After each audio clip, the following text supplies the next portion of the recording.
Hey friends, Pastor Michael from Organic Church, here with Sydney Erickson, Pastor Holly Daisy, Nick Offalter, Pastor Roger Deerdorf. Tonight, we are going to talk about raising children, marriage, and what was the other one? Dating. Yeah. Oh, do we really want to do that? Okay, well, that's what we're going to talk about tonight, but I'm not telling any stories about dating, okay? That's not fair. Well, they'd never end well for me. People think differently of me when I tell those stories, so we're not going to do that. I don't know if my wife's going to listen tonight. When I told her the topic, I think she was probably like, yeah, I'm out. I'm out. Because I'm going to talk about our kids. Her. Mm-hmm. We talk about her all the time. So I know. What makes I the know. difference? She doesn't mind. Or so I say. Until you get home. Until I get home. Well, she doesn't tell me. Midweek. Yeah, midweek when she listens to it at work on Tuesday night. So, or Thursday night, I guess, this week. Well, let's see here. I pulled up a couple of scriptures specifically on parenting, and it's Proverbs 22:6. And I'm starting with parenting because I'm talking to myself. Mm-hmm. Okay? Yep. It says, train up a child in the way it should go. Even when he is old, he will not depart from it. And that one specifically spoke to me whenever I found it and was kind of reading it and allowing it to sink in, specifically because I have 5 children. And I think about every day all of the things that they watch my wife and I do, all of the things that they learn. And sometimes we think it's funny when our kids do stupid things that we know that we've taught them. Like Easton likes to say things that he knows he's not allowed to say. He likes to use anatomical names for body parts because it's not a bad word. Yeah. Because that's the technical word. So when we taught them those technical words, if it's in the dictionary, it's not a bad word. Correct. Yeah. So he's allowed to use that word, and so he uses it to the nth. Extreme. Like whatever any opportunity he gets. So, but I think about all of the things that we do when we're raising our children. But the one thing that is non-negotiable for us is church on Sundays. And not because we feel like church is the thing that we don't want them to depart from, but understanding the importance of worship, understanding the importance of being with like-minded believers in the house of the Lord. Like that's what we're... Just the experience. Yeah, that's what we're geared for more than anything.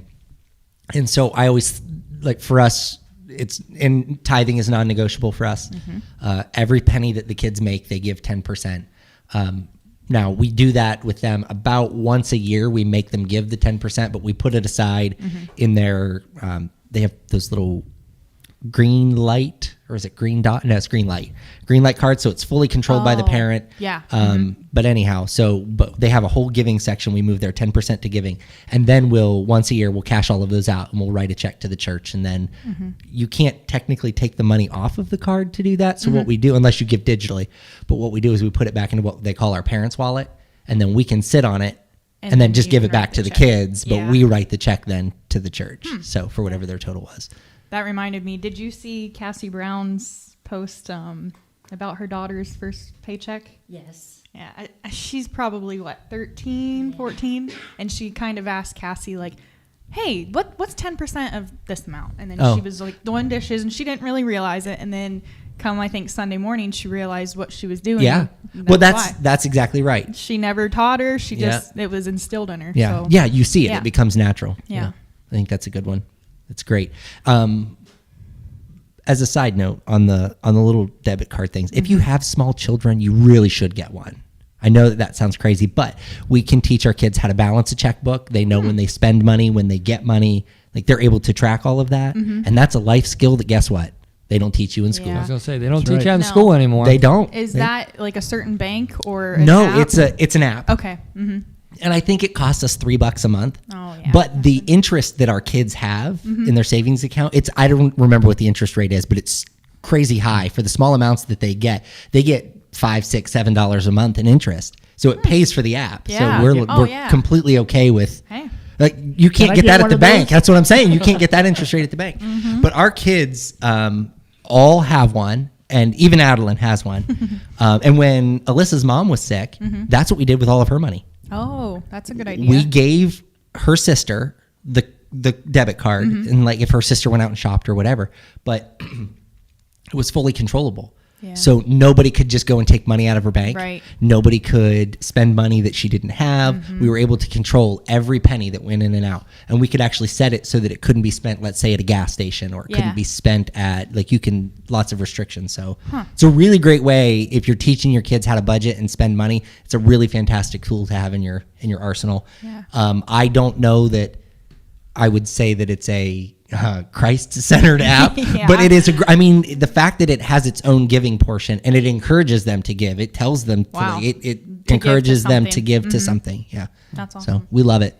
It's one of the ones we use a lot. This is not sponsored by Green Card. Yes, this is not sponsored by. Although, if you want to sign up, let me know and I'll get you a code, because if I sign up so many people, we get free money. Oh, so nice. There you go. And we've already gotten a bunch. It's crazy. And there are people signing up under us that we don't even know. Like, who is this person? But somebody has shared our link, and people are signing up. It from them. I think we've gotten like $75 or $80 just from people sharing and signing up under us. It's really nice. Yeah. Okay. So a scripture that I love and have stood on nearly all my life, and I've tried to instill this into my child, but it is Ephesians 6:1-4. Children, it's my next one. Obey your parents in the Lord, for this is right. Honor your mother and your father. This is the first commandment that came with the promise. Yes. And so when you honor your mother and your father, the promise is that you will have a long and healthy life. That's a real promise, right? Mm-hmm. And so when we train our children up, train your children up in the way that they should go. This is the way they should go. Mm-hmm. Yep. Honoring their mom and their dad, and having that respect. And are you going to read the rest of that? Mm-hmm. Oh. That it may go, let's see, honor your mother and your father. It's your father and mother. This is the first commandment with a promise, that it may go well with you and that you may live a long in the land of the living. Is that right? Yeah. Fathers, do not. I say this to my husband all the time. Well, and you're speaking to me right now, so. Fathers, do not provoke your children. Do not provoke your children to anger, but bring them up in discipline and instructions of the Lord. Man, right before Father's Day, they're going to do that to us, right? Uh-huh. It's that word provoke. Yeah. And here's the thing. So everybody knows this about me. I'm Mr. Joke. Like, I love to joke. I love to pick but I know that all of my kids have triggers, right? Mm-hmm. So if Easton is doing something that he ought not do, if I say to him, "You're not getting your tablet tonight after dinner," meltdown city. Now, do I have to do that? No. Mm-hmm. But does it get the response that I want? Yes. And it's not healthy, right? It's not healthy for him. It's not healthy for me. I heard somebody say once, you shouldn't yell at your kids when they first wake up or before they go to bed, right? Because it has something to do with their, I don't know. Anyhow, do you know when I yell at my kids? 24/7. Like, if I were going to run down the list of worst parents, I would probably put myself pretty high on the top of that list, because I can't wrap my head around, how do I say this without shouting? Yeah.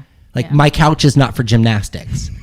But Adeline doesn't seem to believe that. No matter how many times I tell her, she doesn't seem to believe that. See, that even when my dad and stepmom first got together, they were renovating the house and stuff, and Cindy had a different parenting style than my dad, and they were both going through a lot, and she walked in one day and there's Shy and I just roller skating around the pool table. Lord have mercy. She's like, Steve! And he's like, well, when else can they say they've done this? And she's like, well, that's true. When else can they say they've roller skated around the pool table in the house? Yeah, because he's like, well, it's going to get covered up anyway by carpet, Not the point. Nope. Not the point. She's like, well, I guess that's true. So I think that's a great, that's probably one of my favorites. And just that particular part, fathers, don't provoke your children to anger. And I like to put that into perspective for myself. It's not just anger. It's all of the emotions that we know that we can provoke. Mm-hmm. And we're really good at it. You know what I mean?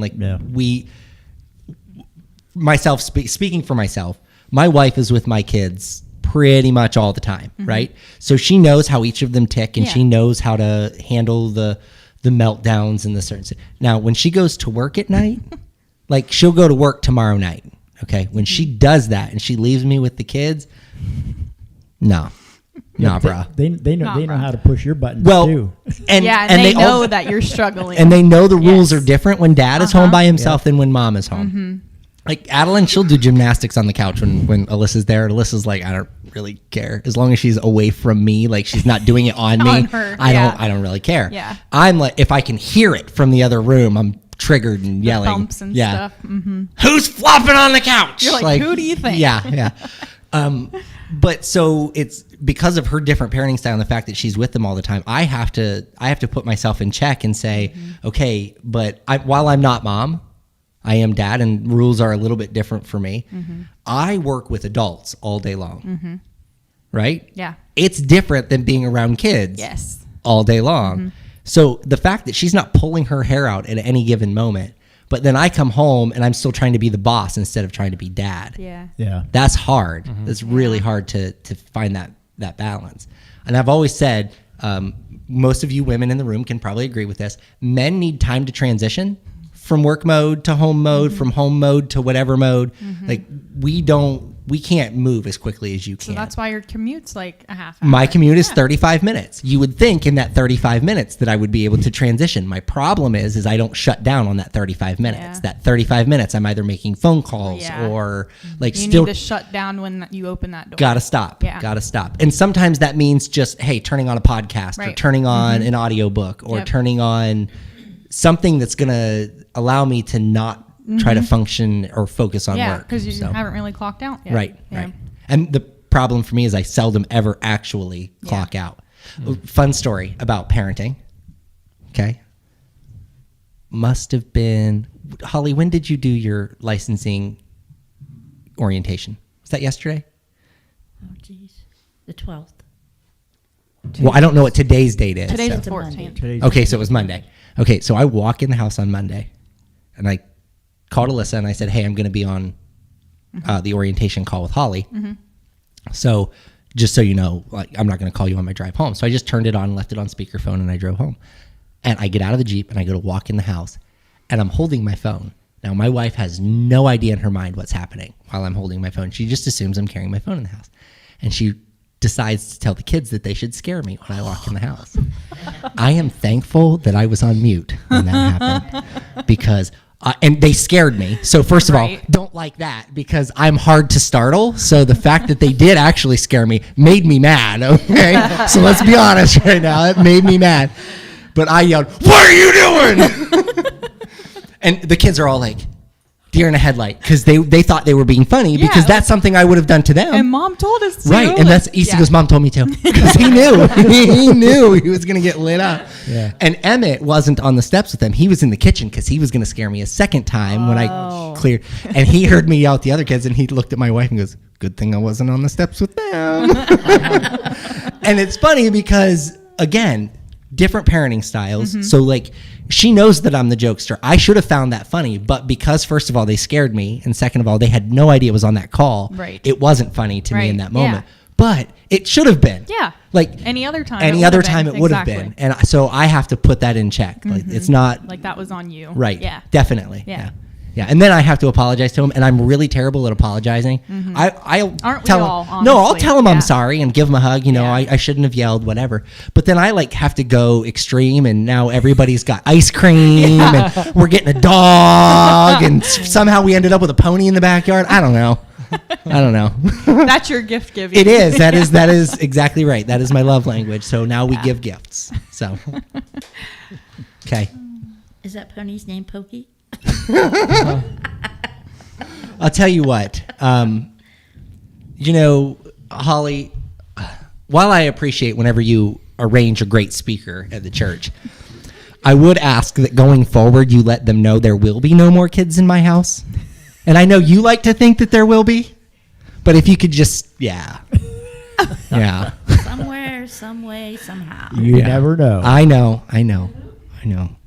Lord have mercy. Oh Yeah. boy. That was a great service, by the way. And she's going to be again tonight at Christian Temple, right? Becky will be At 7. At 7 at Christian Temple. So we've got to button up pretty tight at 7 o'clock because I assume all of you ladies are going over there. Yeah, they're all like, yeah, shut up. Let's go. Wrap it up. Onward, onward, onward. All right. What else you guys got? Nothing. Do we want to move on to dating? Sure. Why not? Anybody got any good dating stories?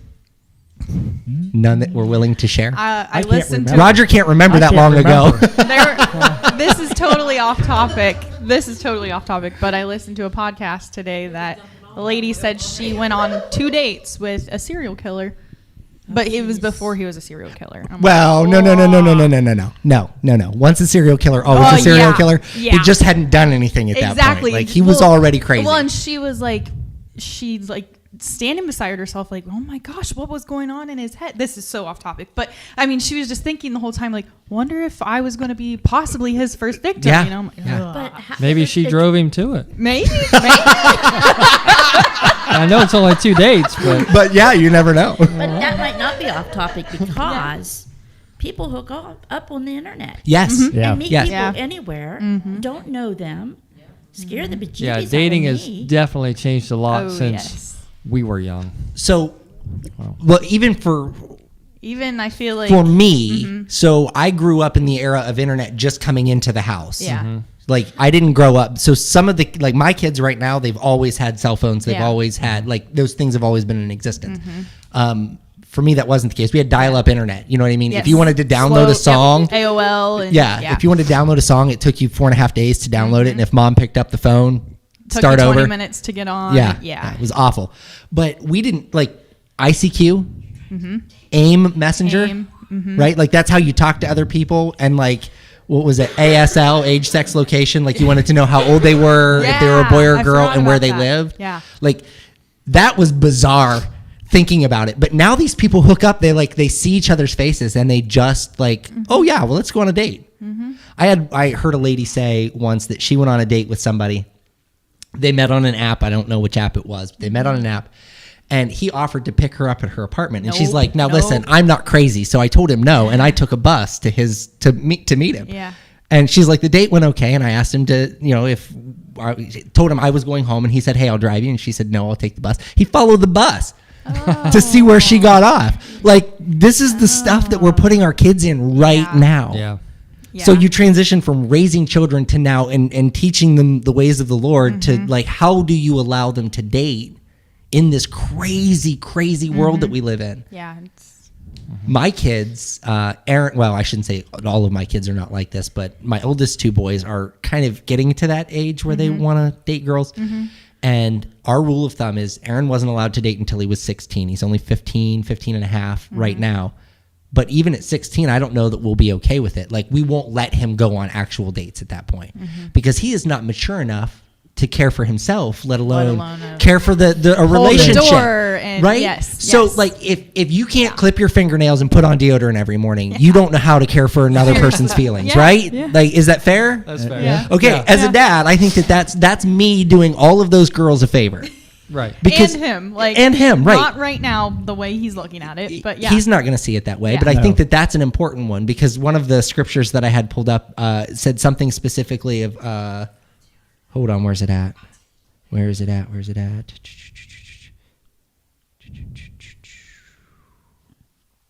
I don't know. Anyhow, it says basically that discipline is not fun in the moment, but that it's needed, Yes. right? It's necessary. Yes. And And so they will one day realize it. and I saw another post today. As Father's Day gets closer, you see people post Yeah. stuff on Facebook. Somebody said something like, "Take your father's advice while you can, because I miss not getting mine." yeah. And I was thinking, like, my kids aren't quite there yet. Like Aaron is at 15 and a half. He thinks I'm stupid and he knows all the answers. Right. Yeah. But he's going to learn really, really quickly that that's not the case. Yeah. And when I didn't let him get away with those things, it was for his benefit, not Right. for my own. Right. It was for my sanity, but Yeah. for his benefit. Yeah. Yeah. Exactly. Yeah. He went to prom or homecoming and and I don't know if he asked the girl, if the girl asked him, but it was very last minute. And he comes to my house and he's like, "Dad, I'm going to homecoming in 3 nights. I need clothes." I'm like, Good luck, buddy. And so I took him to the store and we found a dress shirt and we got him. It was disastrous because like I'm a little bit picky about my clothes, like the way that a dress shirt should fit, all of those things. Well, when you're 3 days before homecoming, the only place to buy that stuff is Kohl's, quite frankly. Right. My freshman year, the guy I went with, it was last minute, and it was like he's trying to send me stuff. I'm like, it doesn't match exactly, but it is what it is. What can you do? Yeah. So we get all of his stuff gathered up. I send him with money, and I said, "Are you taking her to dinner?" And he said, "No, she's going to dinner with her friends. They already made those plans, and we're meeting there." So he gave her ticket beforehand. They got there, and she ghosted him. Oh man. Didn't speak to him. What was the point? Like, Well, she got a free ticket, but the Yeah. ticket was But- $10. Like, what was like really? Yeah. But for whatever reason, he learned a hard lesson that day. Yeah. I didn't allow him to take his phone with him because I told him, you're not going to text that. You're not going to be texting your friends and playing on your phone Yeah. when you're there with that girl. Yeah. So he couldn't even text me to come and get him. So he Aw. had to suffer through that night. Did he have friends there that? He ended up with a couple of his buddies, Okay, but that's he good. said that like it was rough. It was pretty miserable. Man. So, and he really only has one interest. He only has one girl that he really likes, but it's like, it's weird for him because they know each other well. They've known each other They've for a always long been time. friends. And Yeah. if we date, we're not friends anymore. Yeah. He and- doesn't know if he wants to jump that. Yeah, well, it's not that he doesn't want to. Trust me, he would in a heartbeat. I think she's afraid. Yeah. But as a dad, I'm trying to prepare him for those things. So, Yeah. like, I will take him. We'll just find somewhere to go, just he and I, and I'll ask him all of the dad questions and like, hey, what about this and what about that? He's like, well, and he doesn't want to answer them, and I'm like, you don't have to talk to me about it, but I know what's happening. exactly, Yep. I've been there, Yep. I've experienced it, and you just need to make sure that you're prepared for what's coming Yeah. next. Well, and you want to show him that you're here for Yep. him. Like, you can come to me and talk to me Yeah. anytime. Like, I feel like that was missed Oh. for so many years. Like, Well, I would have never talked to my dad about any of the Yeah. relationships that I had Yeah. in high school or even as an adult. I don't know if you guys know this or not. I don't think my mom and dad met Alyssa until they knew we were getting married. That is no joke. That is no joke. And I would tell you the reason why, but I'm not going to. But there is a very specific reason why I did not introduce her to my parents. But Yeah. on the same flip side, remember I had Aaron and Aiden Yeah. before I met Alyssa. She didn't meet them until we were about to be married well, because there was no way I was going to subject them Yeah. to I feel like that's very responsible. a relationship that potentially wasn't going to work. Exactly. I see so many people do that, and I'm like, that poor kid. Like, that's just someone else that's coming into their life, and then And it's hard. It was hard for me to make those decisions because it sacrificed time with my kids Yeah. because you're like, it's either her or them. right. in And a so way. you're trying to balance like, Yeah. what do you do? Yeah. How do you make it work? And I mean, there were lots of really miserably failed relationships before I met Alyssa. And I've told the story. I won't bore you with all the details again, but my Lord, that was all God in that whole situation. Yeah. He watched me do some of the dumbest things of my life I'm serious, during my early 20s. And then when he finally was sick of me doing stupid things, he put Alyssa in my life and he was like, all right, we're going to get this straightened out now. It's like, good night. Good. And I look back at those things and I think to myself, how did I ever live like that? How did I ever go on those dates and spend time in those relationships knowing I was absolutely miserable. Not with that person, but with who I was, with myself. Yeah. You were just going through the motions and Right. didn't care to better yourself. Saying things that I didn't mean. Like, you tell people I love you all the time. I didn't mean any of that. I didn't mean any of it. But it was really easy to say because Yeah. I had no emotional attachment Right. to Well, it. and everyone else was saying it. Right. So, yeah. And then when I realized, like when I met Alyssa and her and I started to date regularly, and I'm going to tell a quick part of that. So the very first date that Alyssa and I ever went on, I don't know if any of you ladies have heard this, so don't shoot me when I tell this story. Okay. Very first date that I ever went on, it was around, I'm thinking it was November. I was thinking it was Aaron's birthday, but it may have been Aiden's birthday. Either way, set up a date. And then my parents kind of decided at the last minute they wanted to have a birthday party for whichever boy it was in that point. And so I had to cancel the date. Okay. So then I asked her again. Let's try this again. We went to Carrabba's in North Canton. and I flirted with the waitress the entire time. And I mean, like, just short of took her phone number home with me. Like, I just didn't care. But that was that really irresponsible part of me that I'm trying to save my children from. Yeah. So somehow she ended up going on another date with me. I'm not sure how that happened. Because she knew when she was like 14 that she was going to marry Yeah, you. she That's had already why. told the whole world That's she was going to why. marry me when she was, 3 years before that. So it was kind of bizarre. But it's crazy to think that we do those things knowing that they're wrong. Knowing that they're wrong. But that's part of the maturity that we miss. Well, yeah, when you're young and you get into a relationship that young and you think you're in love, you can really dismantle your future really quickly. And I don't mean to say that that's, it's a bad thing if you fall in love with somebody at a young age and think you're in love and all these things. But if you have any plan for your future at all, I mean, probably the worst thing you can do is get into a relationship at a young age and then still expect your life to Go the same way. to follow through with your plans because it's not usually well, doesn't and happen. it's so It's hard exciting to at do. that time. You're like, Yeah, we that's can all get you an can focus apartment. on. I mean, I was like that, and I knew the person I was thinking about getting an apartment with, I should not have been with him.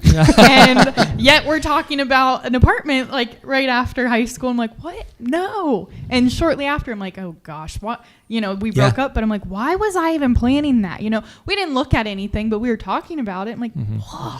So, but now, and so I wasn't saved through most of that part of my, dating Alyssa, I was, but prior to that, so like the birth of my first two boys, several other failed relationships in between, I wasn't saved at that point. And so there were a lot of really bad decisions made. But as a Christian, it is funny to think back, like how differently I would have done all of those things. Right. Like there were times when you go out on 3 or 4 dates and rather than say, hey, like, I don't think this is working, you just stop answering phone calls and text messages. Yeah. Just like, nah, I'm dead to you. Ghosting them. Yeah, right. That's not good, right? No. Because it's perfectly okay to not connect with somebody. Because Perfect. the feeling might have been mutual. Right. It's But they didn't perfectly wanna okay. hurt your feelings. But sometimes you have to be honest with people too. You know what I mean? Like, hey, in that whole it's not you, it's me cliche, but sometimes it really is me. I am not emotionally ready for the level that you are at. Yeah. Quite frankly, I am not ready for the emotional level that my wife is at. And the reality is you will be okay. Yes. Yeah. That relationship will end. Yes, it will hurt. Yeah. You'll have your emotions over it, but you'll be okay. Yeah. Life will move forward. But sometimes, to have self-control at that young age is almost impossible. And that's hard to tell. That's hard to tell a young especially person. when you think you know it all. Yeah. I mean, and you're not, maybe a lot of young people aren't really looking that far forward. Sure. They're just, I want to say they're looking for the first best thing to come along. Yeah. But something like that comes along and, like I said, there goes all your self-control. You're excited. The feeling's mutual, and that's all you can think about. Yeah. So if you do have any plans about, maybe I'm going to go to college. Maybe I'm going to, travel. Maybe I'm going to do this, do that. All of a sudden, you don't think about those things anymore. Yeah. And before you know it, 3-4 years can go by. Yep. And like you said, well, maybe I'm not even really supposed to be with this person, but I feel bad. I've been in this thing. Yeah. Now how do I end it? Yep. Yeah. That takes a lot of move out. maturity. Yeah, that takes a lot of maturity that it's hard to come by. Let's talk about that for a second, because this is something that I did. And so I said you did this. So this is us admitting fault and not saying we are perfect. But I lived with several people before I was married. Like I lived with 2 other women Before. dating them, committed relationships before I met Alyssa. But what's interesting is that Alyssa and I would not live together until we were married. So much so that when I told her I was moving, I had gotten a job offer in Newark, Ohio. I told her I was moving down there. I said, but you can't come with me.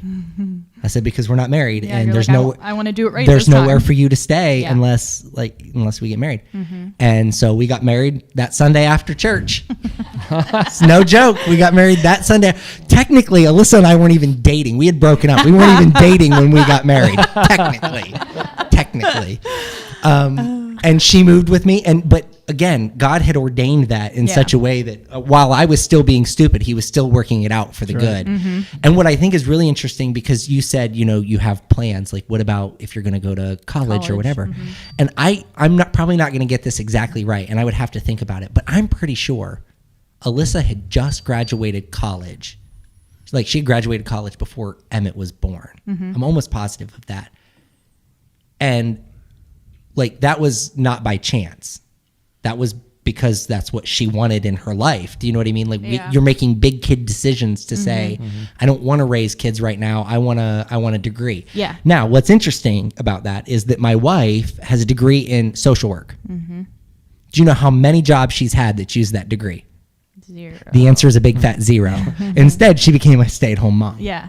I don't know. It was an awful expensive stay-at-home mom. That's all I can say. But when I was dating, but she did it. Like that's what she wanted to do. It right was after the goal. high school. It was the goal. Yeah. And at that time, everybody was telling you had to get a. Yes. You have to go to college. You have to go to college. Yeah. Yeah.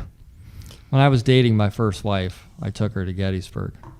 She hated it. You knew it was wrong. Nothing has changed. You knew And it I was should have wrong. known at that point, You knew it like, was okay, wrong. this is not This going to isn't work. gonna work. I ended up marrying her.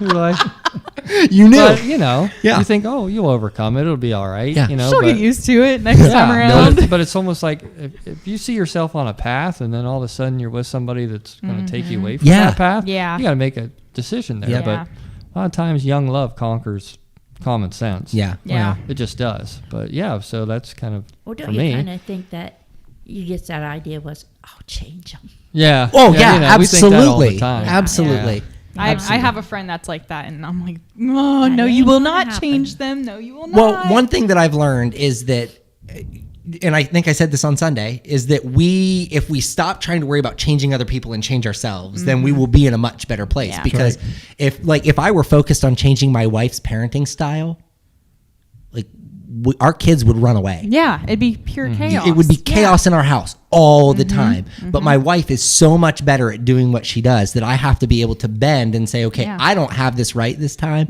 I didn't speak to my wife for, I don't know, it was probably a solid 14, 15 hours. I was so mad at her. I was so mad at her.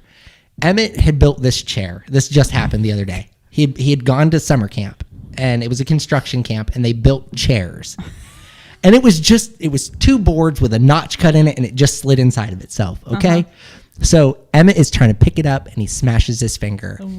And he goes, son of a gun. And he drops the chair, and he's like dancing around. And I'm like, it was funny because of the way it all happened. And I was picking on him, and like he starts crying. Okay. Because of course, you know. Way to go, boy. I know. Embarrassing. Yeah. It wasn't. It was that it hurt, and Yeah. that I wasn't being Comforting. He is He a needed- very soft child, and he needs somebody to comfort him when something like that happens, not laugh that Yeah. it happened. Now I'm like, blow on it and like rub some dirt in it. You're fine. Yeah. Knock it off. Like I'll go smack it for him real hard and be like, now it doesn't hurt, right? Like that's what I do. And my wife yells, I don't remember what he said. He said something smart to me, and I yelled back at him. And she said, well, he hurt himself, and you're making fun of him. I said, I'm making fun of him because it's funny. And I realized, in that moment, I'm not right, but I'm not backing down. Yeah. Like, I'm winning this. So I didn't speak to her for 15 hours. How'd that work out? It didn't. I ended up having to buy lunch. So it cost me like $50 to make it up, but that's okay. It's okay. But that's how we as parents are. But I digress because I wanted to talk about living with people that we weren't married to. It worked out good for you. I did. Yeah. It worked out good for you, though. far, so good. But that's because Chase Well, the is other thing I awesome. wanted to mention was I think self-esteem is another big Oh yeah. thing. Oh, sure. Oh yeah. For young people and beyond, because after my divorce, my self-esteem just plummeted. It really did. And I ended up dating somebody, which she moved in with me, and I knew this person was not for me. But I pretty much told myself, I think I'm going to date somebody that I'm not necessarily in love with, because then I'll never have to worry About those feelings. about those feelings Yeah. again. And I Yeah. got myself in a hole doing that to where then I didn't have the heart to get out of it. Yeah. Yeah. And it really created a lot of problems. And for there's me. a certain amount of comfort having somebody live with you. Like if my wife left today, I would have to move somebody else in with me. Yeah. It would be what?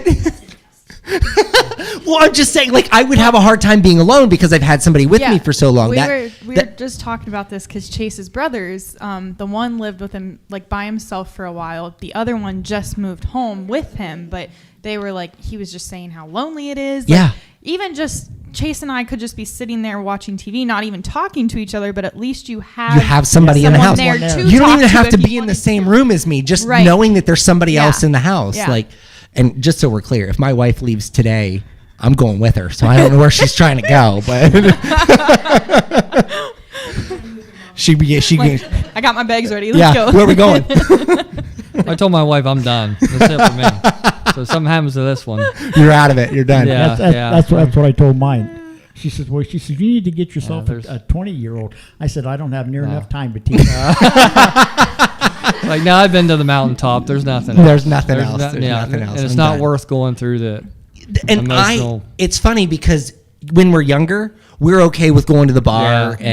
and No. like that casual dating where you Yeah. might date 4 people in a week. Like Right. you're just going out and meeting new Yeah. people.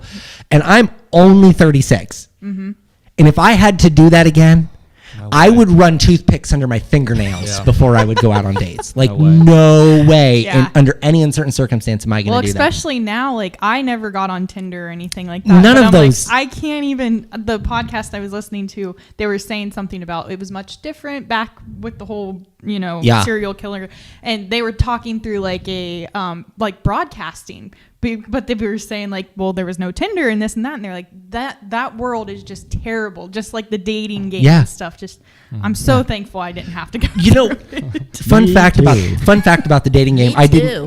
didn't know this, but the dating game, like the actual TV show, the dating game, Oh, yeah. was typically rigged.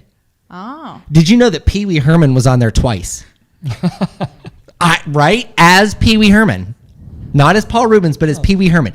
How bizarre is that? yeah, Like that they would rig it and then put people like that on there. yeah. Because that's just weird, right? Like, have you seen Pee Wee? We've all seen Pee Wee yeah, Herman, yeah, right? yeah. Like his high water pants, his suit jacket Yep. that's too small, that silly red bow tie. Yeah. Like, Yes. okay. That's the way I dressed. The dating game that I watched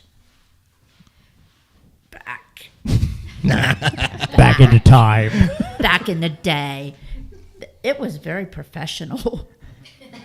Well, Right, girls? do you remember the Newlywed Game? Yeah. Was incredibly tasteful. Like it was you couldn't do that stuff anymore. Like that would be absolutely awful. Yeah. Awful. It's- Newlywed Game meets Jersey Shores. Woof. Real Housewives. Yeah. Ugh. Yeah. Hard pass. I've just given somebody a $10 million idea. There's somebody producing that as we speak. As we speak. Okay, back to living with people. So I lived with the mother of my oldest 2 boys, and I realized something as I've matured and gotten older, because I couldn't have said this to you right after her and I separated, Yeah. because I would have just told you that I hate her and that Right. like I don't care anything about her. Yeah. But I will always care for her to a certain degree, Yeah. because she is the mother of my children. Right. She had You want her to do well, so exactly. Yep. Yep. She found out that she has or had, I don't know, or has, I guess it doesn't go away, I don't know, some gene mutation that makes her at a higher risk for female cancers. So uterine cancer, ovarian cancer, breast cancer, all of those things. Her aunt had it and passed away from breast cancer. Her sister went and got tested and found out that she had it. And then she went and got tested and found out that she had it. So she just recently underwent, and she's 30 years old, 29, 29 or 30, underwent a full hysterectomy, a double mastectomy. At under 30 years old. Wow. Now, like when my boys told me that, like she called me and told me like, hey, the boys are probably going to need a little extra support. I'm going through this. Like, this is what we're going to do. And my initial thought was, well, this is the most attention-seeking phone call I've ever received in my life, right? Like, why would you call me and tell me this? Like, Yeah. that's your problem, not my problem. And again, as you mature, you start to realize, like, when she called, I still had that thought, but then I realized, no, my boys are going to need me now more Right. than ever, Like because that. the consistency that they have at home is not going to be there, because Right. mom's going to be laid up for Yeah. the next 5 months and not be able to do a whole lot. Yeah. And so when they come to our house, that's going to be the outlet. Yeah. And sure enough, you wouldn't believe, like when they would get to our house, their behavior was unbearable because at home they're helping to take care of mom, and they're trying to help take care of their little sister and like try to be helpful. They're catering. And then when they come to our house, they want to be kids. Yeah, exactly. And so then they fight with the other kids and they do things they know they're not allowed to do. And it's like that's really hard to embrace. Yeah. Because my house is very structured. We have lots of rules. But anyhow, I never realized in the time that her and I lived together, it was a very toxic relationship from the get-go. Like there was nothing good about it from the very beginning. And yet we did it for, I can't even tell you how many years. I mean, we just tortured each other, tortured ourselves. It was just stupid, absolutely stupid. And so when that finally ended, and it did not end well, it ended with me in jail twice. Lots of bad things in that whole episode. And most of that being my fault. And again, in the moment, you can't admit that. But as you grow up, you can. I left that relationship and ended up in a relationship where I almost immediately moved in with somebody. And you ask yourself, what was wrong with me when I did that? Because guess what? Same crap. Yeah. Same stupid stuff. Because that was who I had become. It was the comfort level that I knew. Yeah. And so I just continued to do it. And you weren't ready to grow. No, I needed to take 6 years on my own so that I would understand what it was like to have to like care for myself. Yeah. So see, that's what happens. We get connected with familiar spirits. Yes. And then you're kind of like-minded. Oh yeah. And then there's, you can't grow past it. Well, what was interesting in the second relationship that I was in, so the first, I liked to drink early on, and I would go to a bar with a buddy, and it would just the two of us. It wasn't out there like till late in the evening, but I would get out there at noon, and by 3:00 I was wasted and couldn't get home. 5 o'clock somewhere. Yeah, right. I mean, well, we went out for burgers for lunch, right? And we're like, well, we're gonna have lunch. Let's have a couple of drinks while we're here, and pretty soon it's 3:00 in the afternoon, and I've done nothing but drink, and I'm not real sure how I'm getting home. Now this was the second. No, this is still with the first. Yes. Okay. I remember, and I'm not bragging. Please understand. I am telling this story for context.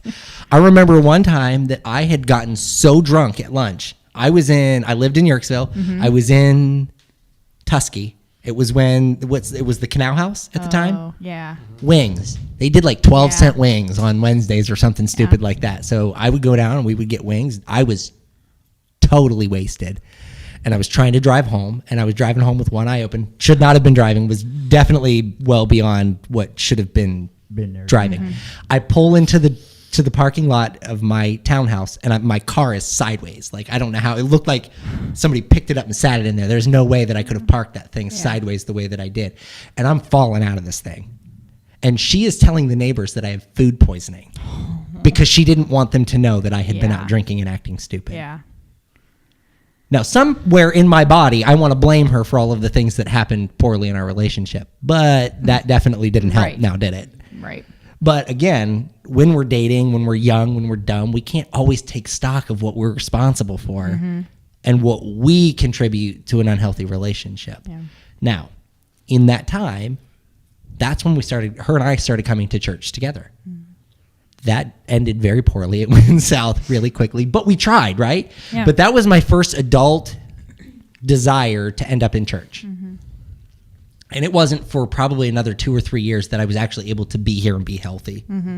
So it was a really, really hard time for me. It was a really hard struggle. But then when I went to the new relationship, she liked to drink, and I didn't understand it. I was like, why do you drink so much? Yeah. I had lived it. I had already done it, but I couldn't figure out why she still wanted to do it. I mean, boy, she could put it away too. I was like, good night. I could have never drank that much. I'd have been dead. But she would, and it was all the time. Yeah. She was a registered nurse. I would be willing to say that she went to work drunk multiple times from the night before. Like she just drank all the time. She just drank all the time. And her dad was an alcoholic. Yeah. And then you realize that those are patterns of behavior that she has learned. Yeah. Well, and it's hereditary. Right. Yeah. Oh, in like, she'd come home from work and she'd be like, not a big deal. Like, we're going to. Well, that's what she's. Right. It's what she saw. It's what she watched. And just very unhealthy though. Yeah. Very unhealthy. And then I could have never raised kids in that environment. No. So then left there and end up dating Alyssa, and now I'm married to Mother Teresa.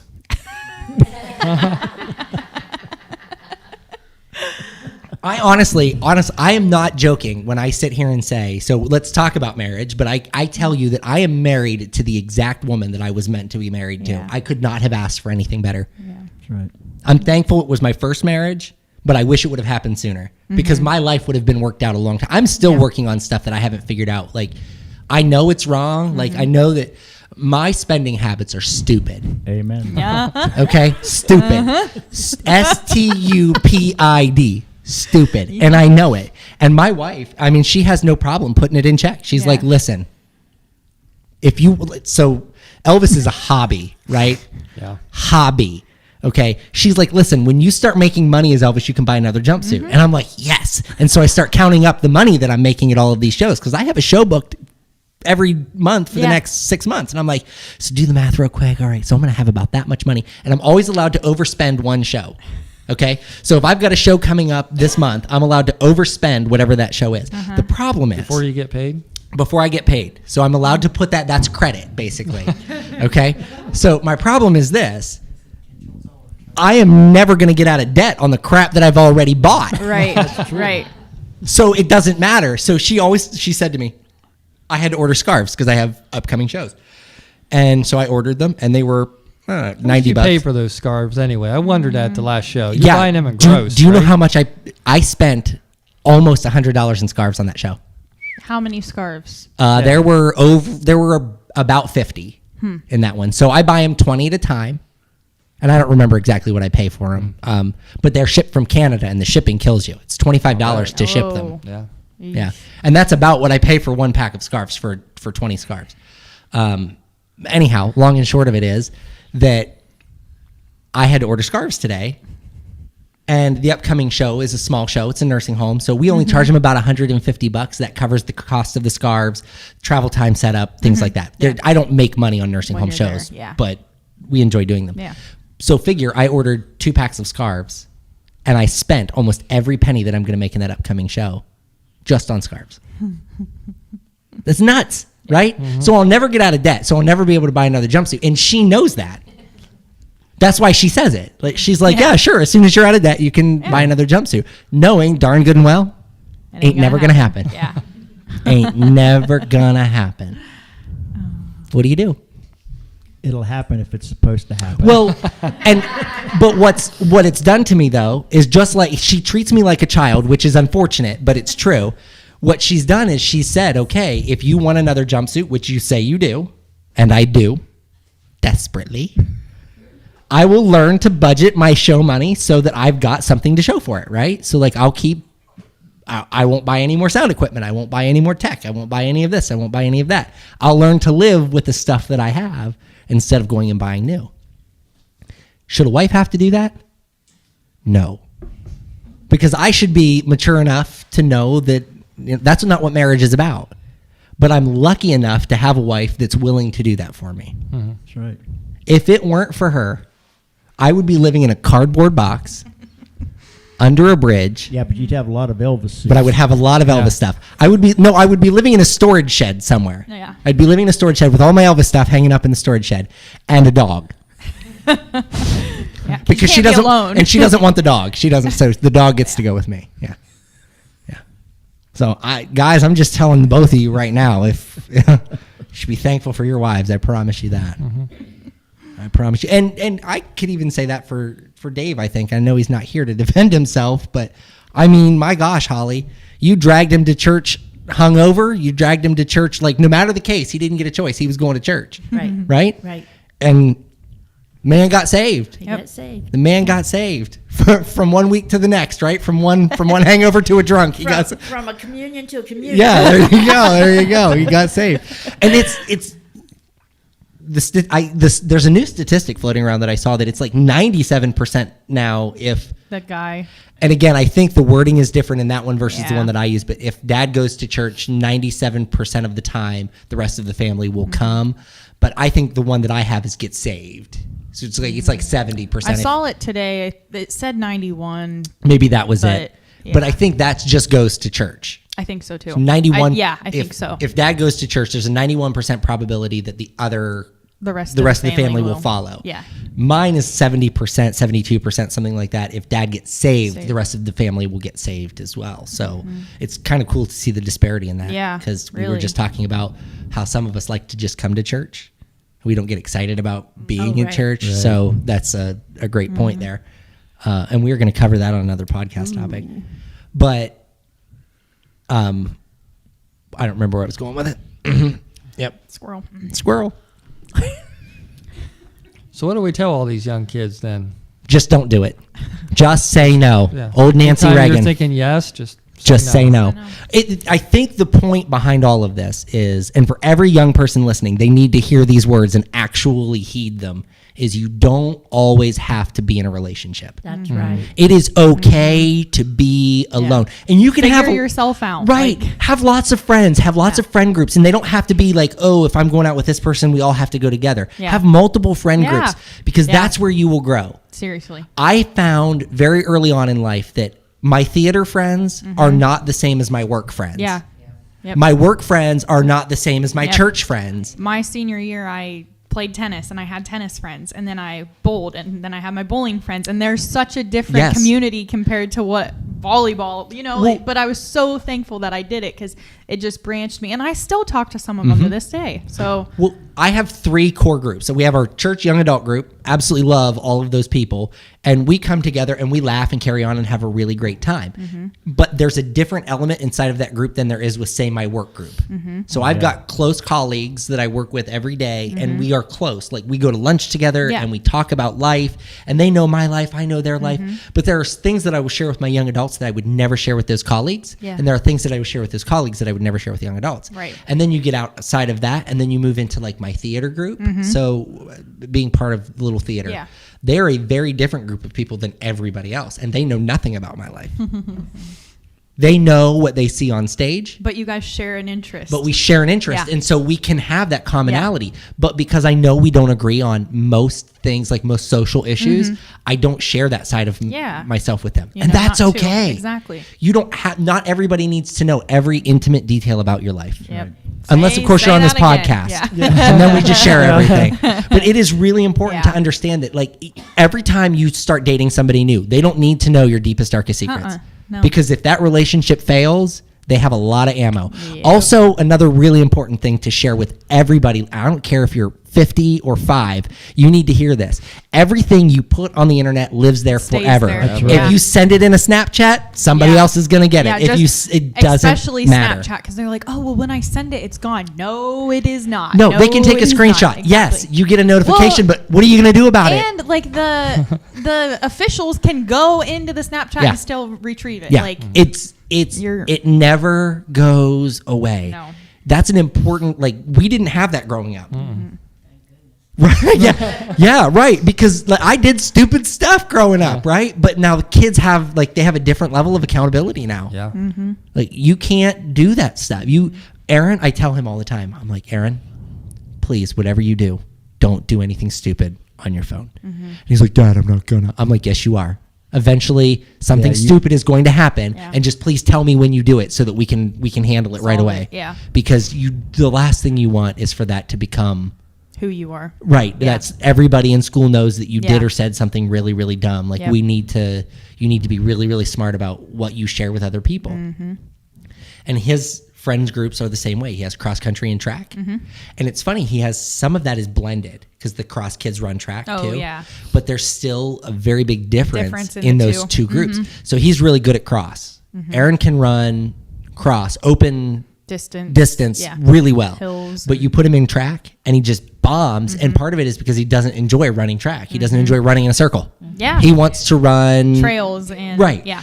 And so those cross friends who run track with him don't necessarily, they're like, yeah, but you're really not that good. So we want to have somebody who's good so that we can win. Yeah. And he has a hard time with that. Yeah. Well, wouldn't anyone? Exactly. So he has to navigate that social situation. And again, I told him, everything you do and say is going to follow you.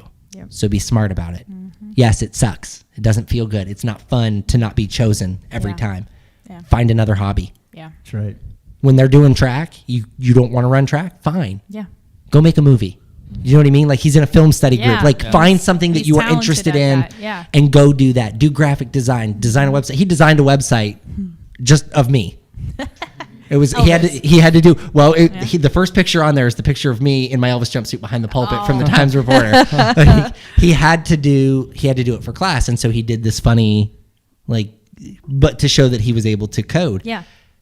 He's good at that stuff, so you don't have to run track. Go and do something else. But he struggles with finding that click. Yeah. But again, so easy to walk into that and want to tell everybody your deepest, darkest secrets, and everybody knows everything about you. So, especially at that age. Yeah. And another thing we need to tell them is most young people, I believe, have this belief that church is for the old. Yeah. No, it's not for the old. Having a relationship with Jesus, having that, it gives you spirit, it gives you determination, it gives you energy. It's all of those things. It's not for the old. It is for the young. It's what moves your life forward. It's what keeps you on track. Yeah. I mean, it's. Go ahead. Go ahead. I was going to say, whenever you were saying it's okay to be single, I heard someone saying, like, I just dated Jesus, I dated, like, instead of going on Tinder, and like, I think she was even saying at her house, like, she would make a dinner for two and she'd have her orange juice and she had Jesus's orange juice. And I mean, eventually she drank them both, but she was just like intentionally doing it, like setting aside a time to do it like that. So it makes a difference when you're going through and this is for young and old alike, you know what I mean? Like people my age. So I firmly believe, and this is why I foster the young adults group the way that I do. I firmly believe that from graduation to 30-ish, somewhere in that 30 age range is when these people decide to stop coming to church. Like, because again, we make poor life decisions and we're like, well, I would be embarrassed to go there. I'd be embarrassed to be seen in the state that I'm in. But the people around you, if they are judging you based on the state that you're in, that's not a church you want to be in. You want to go somewhere where you're accepted is for who you are, because we come to Jesus just as we are. Like the idea is that, and lots of people say it, the church should look like a hospital. When you walk in here, you should see broken, hurting people. And sometimes we have to put that into perspective ourselves and say, okay, this person is hurting. How do we help them? Right. And then sometimes you have to say, okay, this person is hurting in a way that's too hard for us to help with. And we're going to love them from a distance, but we're going to continue to pray for them and support them through it. And then we have to understand that when we are the hurting, that we can't run from it. Because the people who are here want to support us. Right. Yeah. So young, broken people, they should be here. Old, broken people, 30-somethings, broken people should be here. Yeah. Not just here, but anywhere. Yeah. Right. Jesus says, come as you are. Yes. You don't have to get all good. I used to have this friend, and she'd say, well, when I lose 50 pounds, I'm going to get a new outfit, and I'm going to come to church. And I'm like, nobody cares. Yeah. Well, here's the thing. When you lose 50 pounds, well, the people who are already there won't know that you lost 50 pounds if you don't come now. I'm just like, oh my goodness, come just the way you are. Yeah. I mean, the reason that my wife fell in love with me, I don't know if any of you know this, but I used to be a pretty cool rock star back in the day. I wore skinny jeans and Converse and had a faux hawk, and I was a pretty cool dude back in the day. And then purple skinny jeans too, I'm sure. No purple skinny jeans. Good, no. Good. And then one day I woke up and realized that those skinny jeans were not comfortable. And I realized that I did not like doing that to my hair every day. And then I realized that that's not what life was about. Yeah. And then I just changed, and I don't want to say I changed who I was, but I changed that part of me. Yeah. And what my wife said to me, she will occasionally find pictures of me dressed that way. And she'll be like, oh, look. And then she always tells me that she still loves me because now I'm distinguished. Like then I was cute and fun, and now like very mature and well, more mature. I was going to say. Yeah, more mature and distinguished. And that's a difference maker. And like, you don't fall in love with this, like that we change. But when you really fall in love with somebody, like that doesn't change. Yeah. Like, Chase not when I met him, but back like in high school when I first knew of him, like skinny jeans. He still wears the skater shoes. He can't get away from those. But I noticed like kind of a change too, just from like wearing boot cut jeans with his boots for, and it's just so fascinating because you shouldn't change how you feel about them just because they're evolving like that. Nope. So my wife struggles. If you look at pictures of her and I when we first got married, she was incredibly thin. Now, part of that was because she wouldn't eat if I was in the house. She also wouldn't use the bathroom if I was in the house. That's changed a lot since then. We go to the bathroom with the door open. I don't know. It's freaking weird. You get used to it with kids, I guess.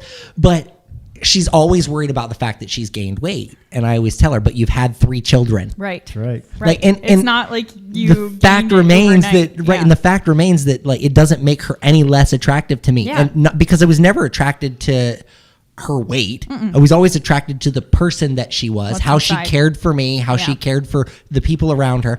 I hated how much she loved her mom.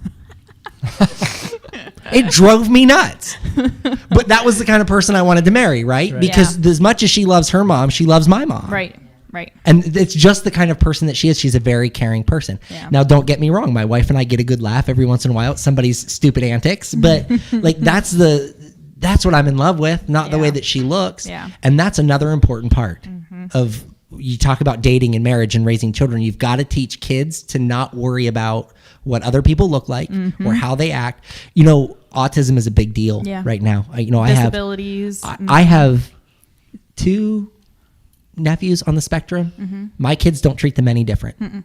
Like they're their cousins and we all play together. And I mean, when I say they don't treat them differently, they understand that there's something different, but they don't they still allow them to play video games with them and, trade Pokemon cards or whatever. They're just as important. Right. But we don't teach our kids those things. Now I will tell you real quick, I know you guys want to leave, so I'm going to button up, but I was in a gas station one time with Aaron and Aiden, and there was a little person in the gas station and Aaron said to me, he's like, "Dad, that kid has a beard." Oh. Loud enough that the guy heard him. Yeah. And the guy didn't get rude or anything like that. I think he kind of chuckled. He was probably like, that was probably a pretty good one. But I rounded the corner with him and I said, "That's not how we talk about people. Like that's very rude." And he goes, "Well, I just want to play with him." Like he didn't mean it in any harsh way.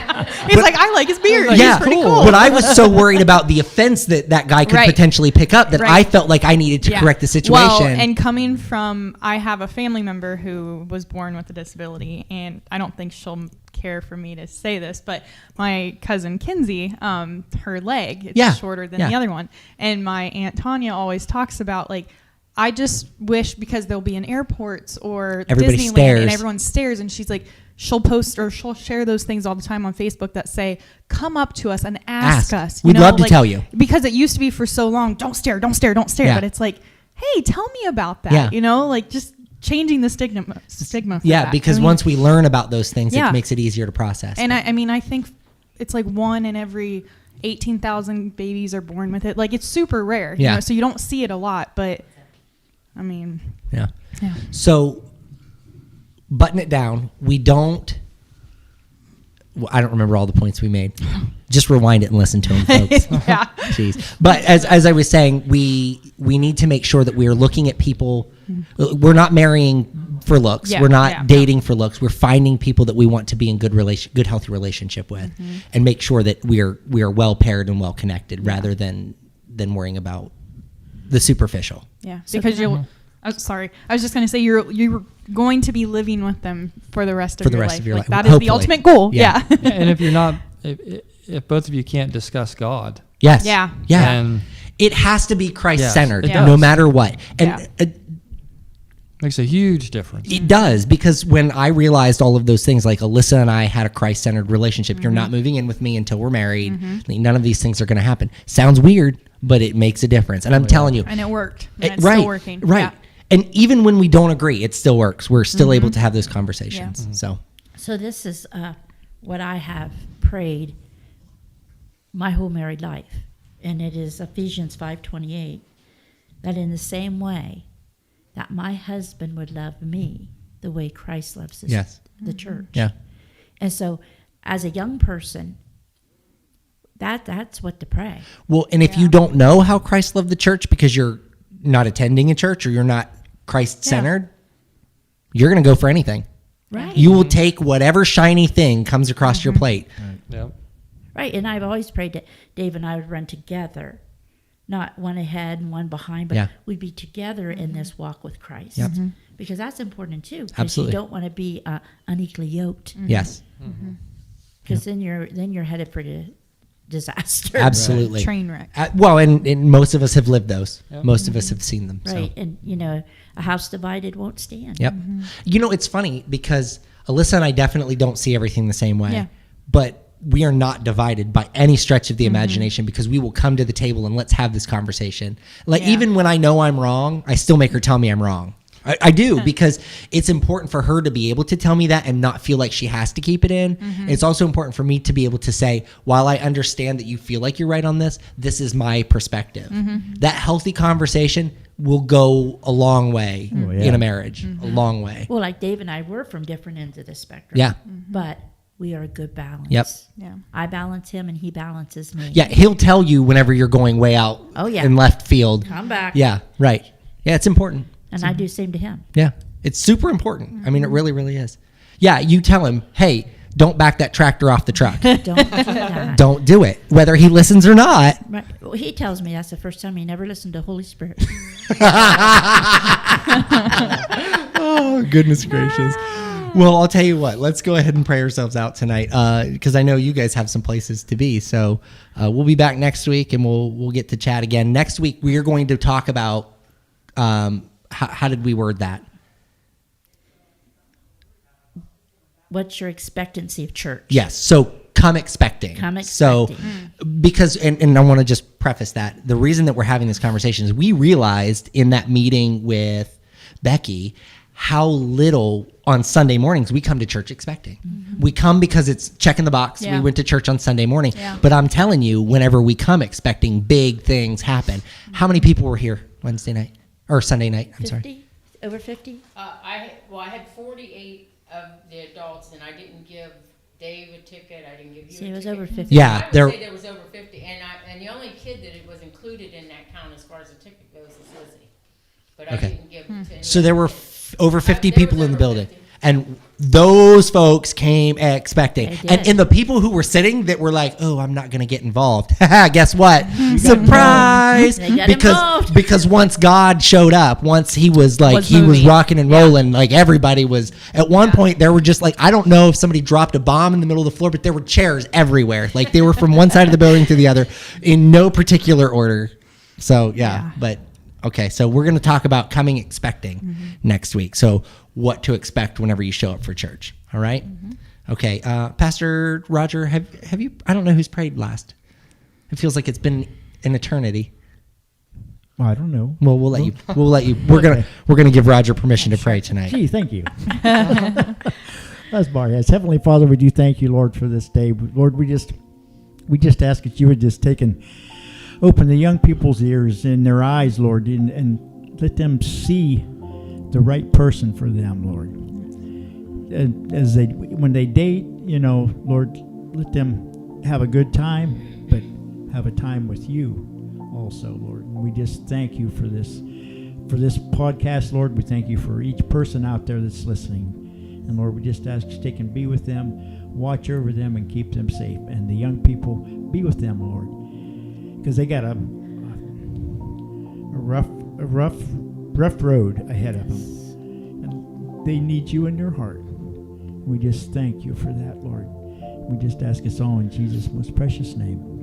Amen. Amen. Amen. We love you guys. We'll see you on Sunday.